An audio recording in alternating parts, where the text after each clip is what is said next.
नमस्कार मंडळी. कांदा हा आपल्या स्वयंपाकातला किती महत्त्वाचा घटक आहे हे सगळे आपल्याला माहीतच आहे. कारण प्रत्येक गोष्ट, प्रत्येक भाजी ही कांद्याशिवाय पूर्ण होऊ शकत नाही आणि कांद्याशिवाय चवही कोणत्या पदार्थाला येऊ शकत नाही.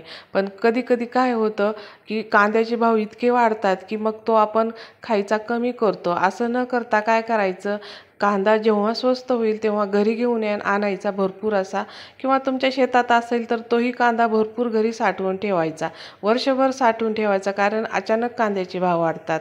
पण तो कांदा कसा निवडायचा की असा पूर्ण कव्हर असलेला कांदा घ्यायचा आणि त्याला मुळा म्हणजे त्याचे जे आपण मुळा असतात छोट्या छोट्या, त्या जास्त नसायला पाहिजेत, त्या पूर्ण अशा कापून टाकायच्या आहेत आणि वरचं टोक कांद्याचं पूर्ण बंदिस्त असायला हवं. म्हणजे काय होतं, तिथं पात येणार नाही.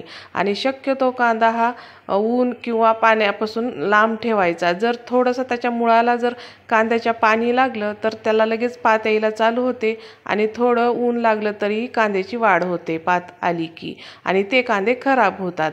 मग तसं होऊ नये म्हणून ऊन आणि वाऱ्या ह्याच्यापासून पाण्यापासून कांदा थोडासा दूर ठेवायचा, हवेशीर ठिकाणी ठेवायचा आहे. आणि सगळे कांदे खराब कांदे निवडायचे आहेत आणि ज्याला कव्हर नाही कांद्याचं ते कांदा स्वयंपाकात वापरायला घ्यायचा आहे. लगेचच तो 1-2 महिन्यात संपून टाकायचा आहे. किंवा तुम्ही कापून कांदा तळून त्याची पूडही करून ठेवू शकता. आता काय करायचं आहे, असं जाळीदार एखादं टोपलं म्हणा किंवा पोतं म्हणा, त्याच्यामध्ये पसरून असा कांदा ठेवायचा आहे. कारण हवा लागली तर कांदा खराब होत नाही.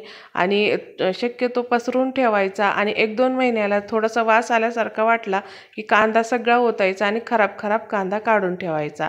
आणि बिना कव्हरचा कांदा अगोदर सगळा सेपरेट करायचा आणि अख्खा कांदा सगळा अशा जाळीदार टोपल्यामध्ये हवेशीर ठिकाणी भरून ठेवायचा आहे.